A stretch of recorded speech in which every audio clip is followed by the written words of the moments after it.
దేవుని నామానికి మహిమ కలుగును గాక. గత డిసెంబర్ మాసం అంతా కూడా యేసుక్రీస్తు వంశావళి గురించి ధ్యానిస్తూ వస్తూ ఉన్నాం. యేసుక్రీస్తు పుట్టుకను గురించి ధ్యానిస్తూ వస్తూ ఉన్నాం. దేవునికి మహిమ కలుగును గాక. మరి దినం యేసుక్రీస్తు యొక్క చరణమును లేదా ఆయన అనుగ్రహించబడిన విధానమును దేవుని వాక్యంలో ఒకసారి చూసుకుందాం. దేవుడు చేసిన గొప్ప కార్యం, సర్వలోక మానవాళి యొక్క పాప పరిహార్థమై కలువరి శిలువలో చనిపోయి సమాధి చేయబడి మూడవ దినమున తిరిగి లేచి సజీవుడై అనేకులకు అగుపడి ఈ యుగమందైనను రాబో యుగమందైనను అధికారము కలిగిన దేవుడిగా ఆయన ఉన్నాడు. దేవునికి మహిమ కలుగును గాక. దేవుని వాక్యం సెలవిస్తున్నది. చూద్దాం. యెషయా గ్రంథం 9వ అధ్యాయం 6వ వాక్యము గత వారంలో ఒకసారి విన్నాం. అయితే ఇక్కడ మనకు తెలవవలసినటువంటి మర్మం ఏమనగా, మనకు తెలవలసినటువంటి అద్భుతం ఏమనగా, దేవుడు తాను చేసిన గొప్ప కార్యం, క్రిస్మస్ సందర్భాన్ని లేదా క్రిస్మస్ వేడుకను లేదా క్రిస్మస్ అనేటువంటి యేసును ఆరాధించుట అనే పండుగ జరుపుకోవడానికి ముఖ్య కారణం ఏమిటి? ఇది చాలా మందికి తెలియక వాక్యాన్ని వక్రీకరిస్తూ దానికి భాష్యం కలిపి దాన్ని అన్యాయంగా మాట్లాడుతూ ఉన్నారు. దేవునికి మహిమ కలుగును గాక. ఏలయనగా మనకు శిశువు పుట్టెను, మనకు కుమారుడు అనుగ్రహించబడెను, ఆయన భుజం మీద రాజ్యభారముండును, ఆశ్చర్యకరుడు, ఆలోచనకర్త, బలవంతుడైన దేవుడు, నిత్యుడగు తండ్రి, సమాధానకర్తయగు అధిపతి అని ఆయనకు పేరు. క్రీస్తు పూర్వం 2000 సంవత్సరాల క్రితం యెషయా అనే భక్తునికి ఈ ప్రవచన లేఖనాన్ని దేవుడిచ్చాడు. దేవునికి మహిమ కలుగును గాక. దేవుడు తాను చెప్పిన ప్రతి మాట నెరవేర్పు కొరకై యేసువై భూమి మీదకి వచ్చాడు. దేవుడు అనాది ప్రణాళిక చొప్పున దేవుడు ఈ సృష్టి రవ్వంతా చేయక మునుపు, ఈ సృష్టి కలగక మునుపే ఈ ప్రణాళిక నెరవేర్పు ఆయన ముందుగా ఆలోచించిన వ్యక్తిగా కనబడుతున్నాడు. ఆశ్చర్యకరమైనటువంటి కార్యముగా కనబడుతున్నది. ఎందుకనంటే దేవుడు ఈ మానవ సృష్టి కలగక ముందే, ఈ పంచభూతాలు పుట్టక ముందే, ఈ సృష్టి ఏది కూడా చేయబడక ముందే ఇదంతా ఇలా జరుగుతుందని దేవుడు ముందుగా తెలుసుకున్నటువంటి ఆశ్చర్యకరుడైనటువంటి దేవుడై ఉన్నాడు. ఈ ఆశ్చర్యకరుడైనటువంటి దేవుడు ఆలోచనకర్తగా కూడా ఉన్నాడు. ఏమిటి ఆలోచన? మానవ సృష్టిని కలగజేసిన తర్వాత, ఈ మానవులు పాపములో పడిపోయిన తర్వాత, ఈ మానవుల యొక్క పాపము నుంచి విడిపించడానికి తానే ఒక కుమారుడిగా భూమి మీద అవతరించాలని, తాను ఒక కుమారుడిగా వారికి అనుగ్రహించబడాలని, ఆ కుమారుడిగా భూమి మీద పుట్టి సర్వలోక మానవుల యొక్క పాప పర్యార్థమై కలవరి శిలువలో బలి కావలసినటువంటి ఈ ఆలోచన కార్యమంతా దేవుడు ముందుగానే ఈ ప్రణాళికను ఆలోచించినట్లుగా కనబడుతున్నది. ఎందుకని? దేవుడు యెషయా ప్రవక్తతోనే కాదు, అబ్రాముతో, దావీదుతో కూడా ప్రమాణం చేశాడు. అనేక మంది ప్రవక్తల ద్వారా తన ప్రవచన లేఖనాలను విన్నవించాడు. యేసుగా పుట్టుకను మొదలుకొని, తాను శిలువ మరణం మొదలుకొని, తాను పునరుద్ధరణై లేచి మేఘారుడై వెళ్ళేంత వరకు ప్రతి మాట ఆయన ముందుగా చెప్పాడు.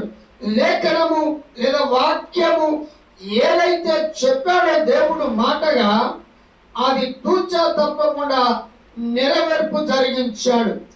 దాని ప్రాతినిధ్యమే ఈ క్రిస్మస్ వేడుక జరుపుకోవడానికి దేవుడు మనకు అనుగ్రహించిన గొప్ప భాగ్యమైనది. దేవునికి మహిమ కలుగును గాక. మన బ్రతుకుల్లో, మన జీవితాల్లో ఆనాడు అజ్ఞాన కాలంలో జీవిస్తున్న మనకు భయంకరమైన పాపపు చీకట్లలో అలుముకున్న మన బ్రతుకులను వెలుగుమయము చేయడానికి ఆయన కృపా వెలుగును మన బ్రతుకుల్లో నింపడానికి ఆయన కుమారుడిగా లేదా శిష్యువుగా మనకు అనుగ్రహించబడ్డాడు.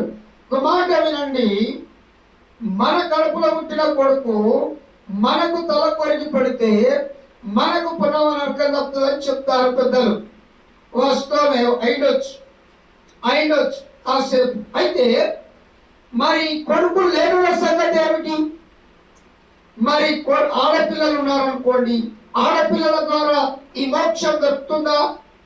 మరి అలాంటప్పుడు కొడుకులు ఉన్న వాళ్ళకే అన్న మాట అబద్ధం అవుతుంది కదా, అది సత్యం కాకుండా పోతుంది కదా. సరే, కొడుకులు ఉన్నారు, సరే ఆడపిల్లలు ఉన్నారు, మరి పిల్లలు లేని సంగతి ఏమిటి? భూమి మీద పిల్లలు లేక అనేకులు చనిపోయారు, బ్రతుకుతూ ఉన్నారు. మరి పిల్లలు లేని సంగతి ఏమిటి? మరి వారి బ్రతుకును మోక్ష రాజ్యానికి ఎవరు నడిపిస్తారు? ఆలోచించాలి. ఇంటర్ తెచ్చుకుంటేనో దత్తత తెచ్చుకుంటేనో ఆ నడుపుకున్న కొడుకులు తలకొరి పెడితే పునర్నరకం తప్పుతుందని వేదం చెప్పట్లేదు. వేదం సత్యం మాట్లాడట్లేదు, శాస్త్రం మాట్లాడట్లేదు. తన కడుపులో పుట్టిన కొడుకు మాత్రమే తనకు తల కొరికి పెడితే పునర్నరకం తప్పుతుంది అనేది సత్యమే అయితే దేవునికి మహిమ కలుగును గాక. కనుక ప్రియులారా, ఆలోచించండి, కాసేపు ఆలోచించండి. ఈ కుమారుడిగా ఆ పని చేయడానికి ఆయన మనకు అనుగ్రహించబడ్డాడు. దేవుని కుమారుడైనటువంటి ఆయన మనకు కుమారుడిగా అనుగ్రహించబడ్డాడు. యేసు అనే కుమారుణ్ణి రక్షకుడని మనము నోటితో ఒప్పుకొని హృదయపూర్వకముగా ఆయన అంగీకరించి నమ్మి రక్షణ లేదా బాప్తిసం పొందిన ప్రతి ఒక్కడికి ఈ పునర్నరకం తప్పించి మోక్షరాజ్యం ఇవ్వడానికి ఆయన భూమి మీద పుట్టాడు. దానికి ఈ క్రిస్మస్ వేడుక జరుపుకుంటూ ఉన్నాం. అయితే ఈ సత్యమును చాలా మంది అపార్థం చేసుకొని అనాలోచితంగా మాట్లాడుతూ ఉన్నారు. దేవునికి మరొక వక్రభాష్యం చెప్తూ ఉన్నారు. దేవుని వాక్యములో చూద్దాం ఒకసారి. యెషయా గ్రంథం 22వ అధ్యాయం దేవుని వాక్యం ఏం చెప్తుంది? యెషయా గ్రంథం 22వ అధ్యాయం 21 వాక్య భాగంలో చూద్దాం. అతనికి నీ చొక్కాయిని తొలగించి నీ కట్టడ చేత అతని బలపరిచి నీ అధికారమును అతనికి ఇచ్చేదను. అతడు యెరూషలేము నివాసులకును యూదా వంశస్థులకును తండ్రి అగును. నేను దావీదు ఇంటి తాళపు అధికార భారమును అతని భుజం మీద ఉంచెదను. అతడు నీతిగా ఎవడును అతడు తీయగా ఎవడును మూయజాలడు. అతడు మూయగా ఎవడును తీయజాలడు. దిట్టమైన చోట మేకు కొట్టినట్టు నేను అతన్ని స్థిరపరచలను. అతడు తన పితరుల కుటుంబమునకు మాన్యత గల సింహాసనముగా ఉండడు. అతడు చొక్కాయిని అనగా యేసుక్రీస్తు ప్రభుల వారు అతని పుట్టుకను గురించి చెప్పుతున్నటువంటి రహస్యపు వాక్య భాగం ఇది. ఆయన వస్తాడు, ఇలాంటి పని చేస్తాడు. ఎలాంటి పని? ఆయన రాజ్యం చేస్తాడని, ఆయన రాజ్యం బలమైనదిగా ఉంటుందని, ఆయన రాజ్య నివాసులందరూ మంచిగా ఉంటారని దేవుడు ముందుగా ఆలోచించి చెప్పినటువంటి మాట. ఆయన భుజం మీద రాజ్యభారం ఉండను. అవును, యేసుక్రీస్తు ప్రభువారిని పిలాతు, రోమా గవర్నర్ అయిన పిలాతు ఎదుట నిలబడినప్పుడు నువ్వు రాజు అని అడిగితే నువ్వు అన్నట్టే అన్నాడు. అవును, నేను రాజులకు రాజును అని చెప్పాడు ఆయన. అయితే ఆయన రాజ్యము ఇహపరమైనది కాదు. ఆయన రాజ్యం మన మధ్యలో ఉన్నది, కానీ అది విషాదపరచబడలేదు. ఎప్పుడైతే ఆయనను నమ్మిన బిడ్డలుగా మనం జీవిస్తామో మనమే ఆయన రాజ్యముగా, ఆయన మనకు రాజుగా, ఆయన మన పరిపాలకుడిగా, మన రక్షకుడిగా, మనని ఆదరించే ప్రేమమూర్తిగా, దయామూర్తిగా, కరుణామూర్తిగా ఆయన మనతో ఉండడానికి ఆయన ఇష్టపడుతున్నాడు. ఈ విషయము చాలా మందికి అర్థం కాక దానికి వక్ర భాష్యం చెప్తూ ఉన్నారు, వక్ర భాష్యం నేర్పుతూ ఉన్నారు. దేవునికి మహిమ కలుగును గాక. ఈయన ఒక ప్రాంతానికి సంబంధించిన వ్యక్తి కాదు.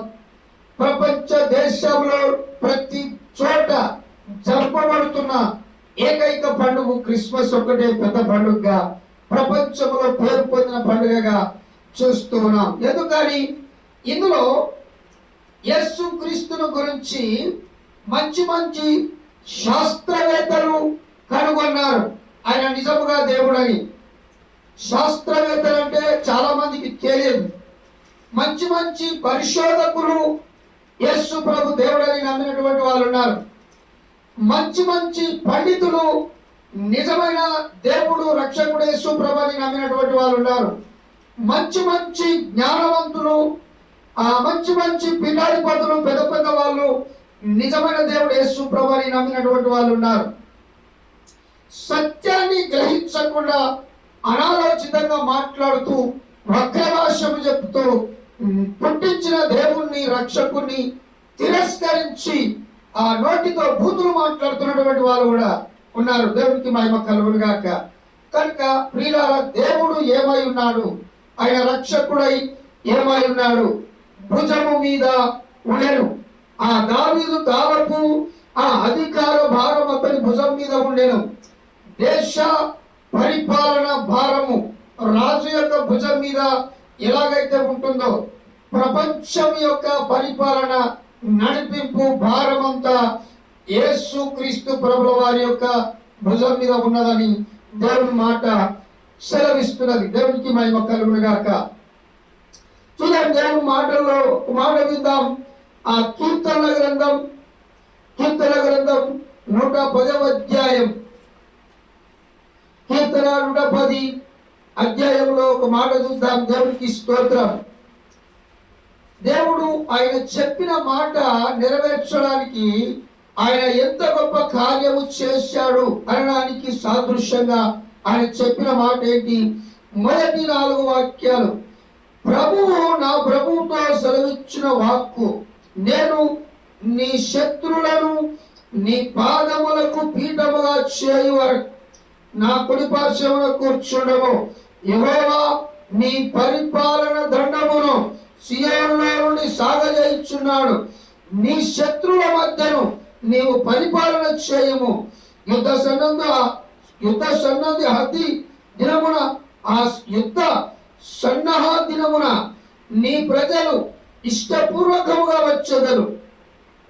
నీ యవనస్తులలో శ్రేష్ఠులు పరిశుద్ధ అలంకారయుక్తులై ఆ మంచు వలె ఆ అరుణోదయ గర్భములో నుండి నీ యొద్దకు వచ్చెదరు అని మెల్కీసెదెకు క్రమము చొప్పున నీవు నిరంతరం యాజకుడవై యోధువని యెహోవా ప్రమాణము చేసి ఉన్నాడు. ఆయన మాట తప్పని వాడు. దేవునికి మహిమ కలుగును గాక. మాట తప్పని వాడు. అందుకే ఆ యేసు క్రీస్తు వంశావళి గురించి చెప్తూ వచ్చాం గత కాలం అంతా. అబ్రాహాము కుమారుడు, దావీదు కుమారుడు, దేవుని కుమారుడు, సర్వోన్నతుని కుమారుడు, మనుష్య కుమారుడు, ఎన్ని కుమారుడుగా ఆయన పిలువబడ్డాడని, ఆయన ఈ భూమి మీద దేవుని కుమారుడిగా ఉన్నాడు, అదే విధంగా మనుష్య కుమారుడిగా ఉన్నాడు. అంటే అబ్రాహాము కుమారుడు, దావీదు కుమారుడు అని పిలువబడడానికి కారణం ఏంటంటే మానవ శరీరముతో ఈ భూమి మీద పుట్టాడు కాబట్టి ఆయన అబ్రాహాము కుమారుడు అని పిలువబడ్డాడు వాగ్దానమును బట్టి. అలాగే దావీదు కుమారుడు అని పిలువబడ్డాడు దావీదుకు చేయబడిన ప్రమాణమును బట్టి. కనుక యోసేపు అబ్రాహాము దావీదు సంతానములో నుంచి వచ్చాడు కనుక ఆయన దావీదు కుమారుడు అనే సంతానములో నుంచి లేదా వంశావళిలో నుంచి వచ్చాడు కనుక ఆ వంశావళిని గుర్తిస్తూ ఆయన మాట్లాడినటువంటి లేఖన భాగం. దేవునికి మహిమ కలుగును గాక. దేవుడు చేసిన గొప్ప కార్యం, దేవుడు చేసిన గొప్ప కార్యం. ప్రభువు నా ప్రభువుతో సెలవిచ్చిన వాక్కు, ప్రభువు నా ప్రభువుతో సెలవిచ్చిన వాక్కు. ఎవరా ప్రభువు? దావీదు రాజుగా ఉన్నప్పుడు, అంటే రాజుగా ప్రభువుగా దేశ పరిపాలన చేస్తున్న ప్రభువుగా ఉన్న దావీదుతో నిజమైన ప్రభు అయిన దేవుడు దావీదుతో మాట్లాడినటువంటి మాటను గుర్తు చేస్తున్నారు. చూద్దాం దేవుని వాక్యంలో నుంచి ఇర్మియా గ్రంథం 23వ అధ్యాయం. ఇర్మియా గ్రంథం 23వ అధ్యాయం. చూద్దాం దేవుని వాక్యము మనతో ఏం మాట్లాడుతున్నాడు. 23వ అధ్యాయం 5-6 వాక్యాలు. యెహోవా ఇలాగు ఆజ్ఞ ఇచ్చుచున్నాడు, రాబో దినములలో నేను దావీదునకు నీతి చిగురు పుట్టించదను. అతడు రాజై పరిపాలన చేయను. అతడు వివేకముగా నడుచుకొనుచు కార్యము జరిగించును. భూమి మీద నీతి న్యాయములను జరిగించును. నీతి న్యాయములను జరిగించును. ఒకడు మంచిగా బ్రతికితే బ్రతకనివారు లోకంలో. ఎస్, ఒకడు నీతిగా బ్రతికితే బ్రతకనివారు లోకంలో. ఒకడు పరిశుద్ధునిగా జీవిస్తే బ్రతకనివారు జీవితంలో. ఉదాహరణకు ఒక మాట చెప్తాను.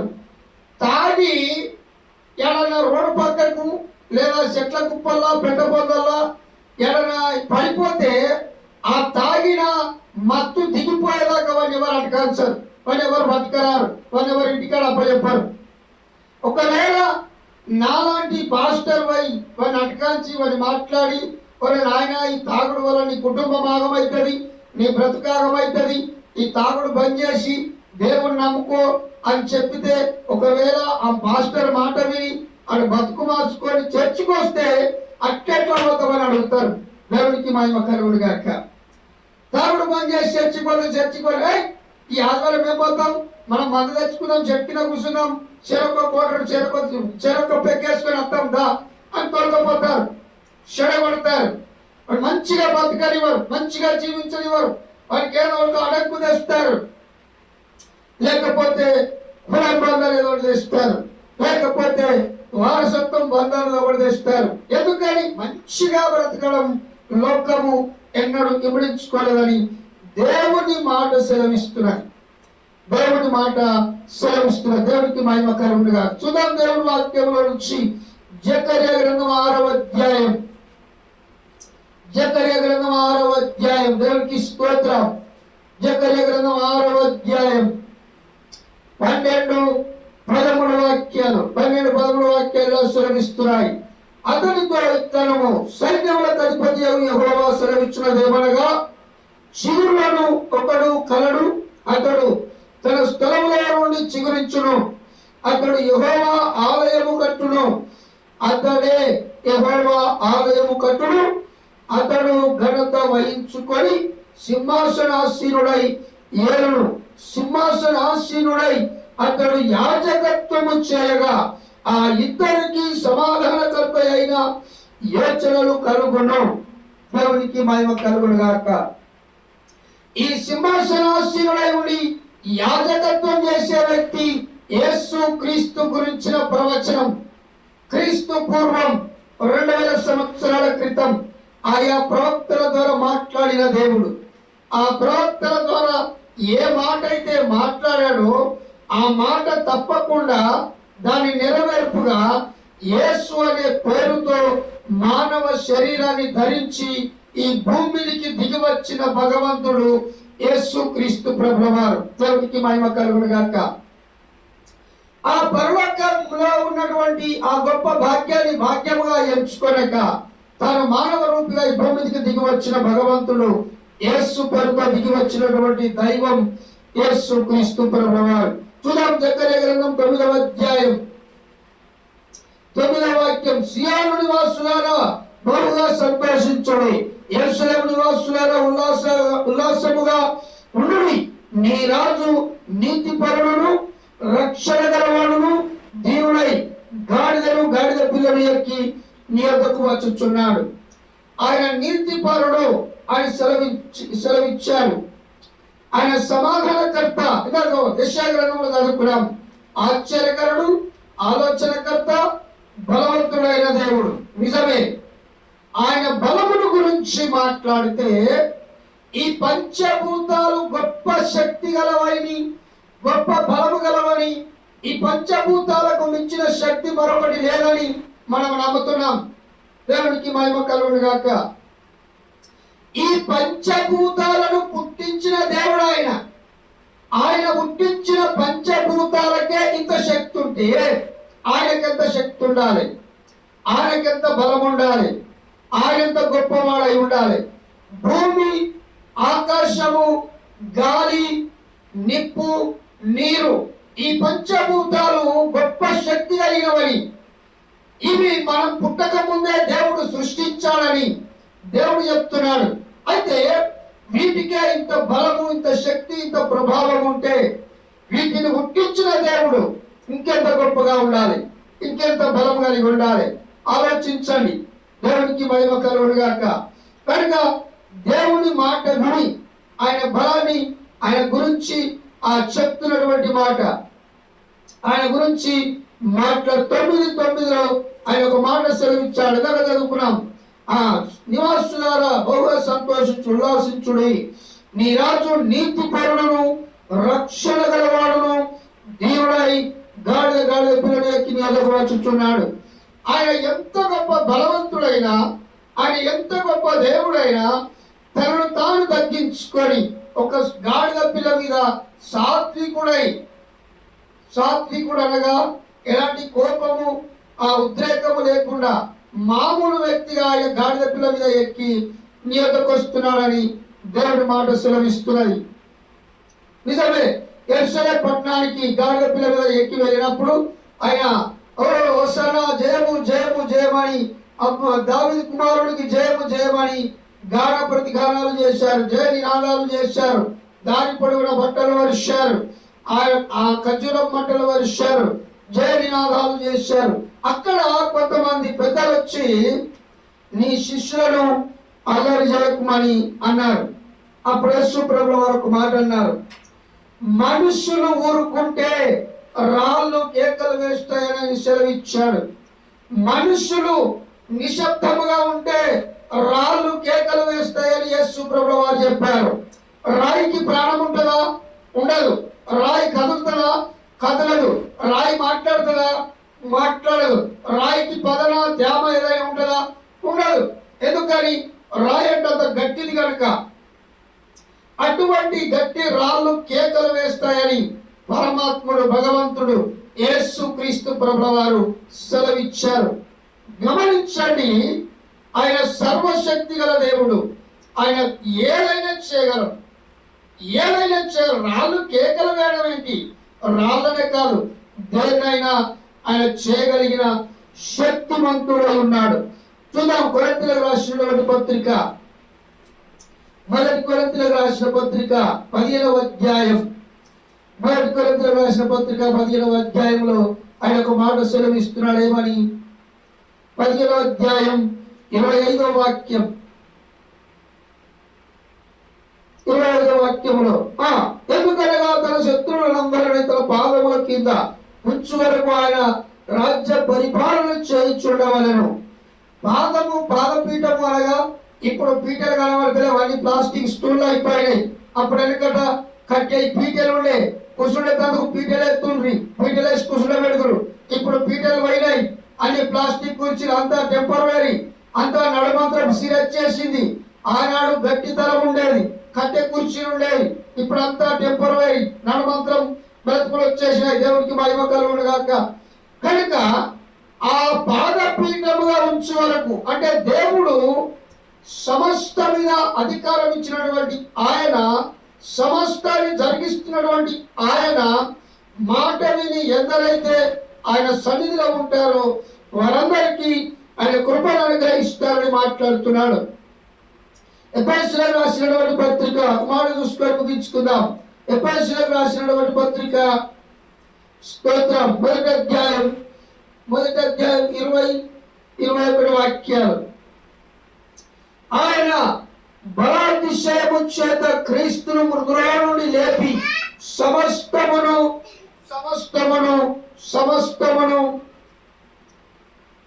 సమస్తమైన ఆధిపత్యము కంటేను, అధికారము కంటేను, శక్తి కంటేను, ప్రభుత్వం కంటేను ఈ యుగమందు మాత్రమే గాక రాబో యుగమునందు పేరు పొందిన ప్రతి నామము కంటే ఎంతో హెచ్చుగా పరలోకమందు ఆయనను తన కుడి పార్శ్వమున కూర్చుండబెట్టుకొని ఉన్నాడు. దేవునికి మహిమ కలుగును గాక. ఎప్పుడైతే దేవుడి వాగ్దానము చేశాడు, దేవుడు చేసిన వాగ్దానము, దేవుడు చేసిన కార్యము గొప్పదై ఉన్నది. ఆయన బలాతిశయము చేత అనగా యేసు క్రీస్తు ప్రభువు యొక్క బలము యొక్క కార్యము జరగడానికి, దేవుడు కార్యం చేయడానికి సిద్ధంగా ఉన్నాడని ఇందును బట్టి మనకు అర్థమవుతున్నది. అధికారము కంటే, శక్తి కంటే భూమి మీద 3 శక్తులు పనిచేస్తున్నాయి. ఇందాక మంత్రంలో చెప్పుకున్నాం. మంత్రశక్తి పనిచేస్తున్నది, దుష్ట శక్తి పనిచేస్తున్నది, దైవ శక్తి పనిచేస్తున్నది. అంటే మనుషులమైన మనము దైవ శక్తిని లేదా మంత్రశక్తిని ఆశ్రయిస్తున్నాము కానీ దైవ శక్తిని ఆశ్రయించట్లేదు. ఉదాహరణకు నేనే సాక్ష్యం. పైలో ఆ తాయితులు ఎక్కించుకోవడం, లేదా నడుముకు తాయితులు కట్టుకోవడం, లేదా మెడల తాయితులు కట్టుకోవడం ఉండేది. అంటే తాయితులను నమ్ముతున్నాము కానీ దైవ శక్తిని నమ్ముతున్నాము, మంత్రశక్తిని నమ్ముతున్నాము, దైవ శక్తిని నమ్మట్లేదు. దేవునికి మహిమ కలుగును గాక. చూస్తున్నాం అక్కడక్కడ కొంతమంది మెడలో తాయితులు ఉండడం చూస్తున్నాం. అంటే మన జ్ఞానం ఎంతున్నది, మన తెలివి ఎంతున్నది, మన ప్రవర్తన ఎట్లున్నది అని దీన్ని బట్టి అర్థమవుతున్నది. శక్తి కంటేను ప్రభుత్వం కంటేను ఈ యుగమందే మాత్రమే కాదు, రాబో యుగమందు కూడా అన్ని నామముల కన్నా పరిణామం ఆయనకి ఇచ్చారని దేవుడు సెలవిస్తున్నాడు. అటువంటి గొప్ప కార్యం మన జీవితాల్లో, మన బ్రతుకుల్లో ఎప్పుడైతే ఆయనను అనుగ్రహించమని వేడుకుంటామో ఆయన వచ్చి ఆయన కృప చేత రక్షణనిచ్చి నడిపిస్తాడు, ఆయన కృపనిచ్చి నిలబెడతాడు, ఆయన కృపలని నడిపింపజేస్తాడు. దేవుడి కొద్ది మాటలు దీవించి ఆశీర్వదించునుగాక. ప్రార్థన చేసుకుందాం, కళ్ళు మూసుకుందాం, మోకరిద్దాం, ప్రార్థన చేసుకుందాం. స్తోత్రం స్తోత్రం స్తోత్రం.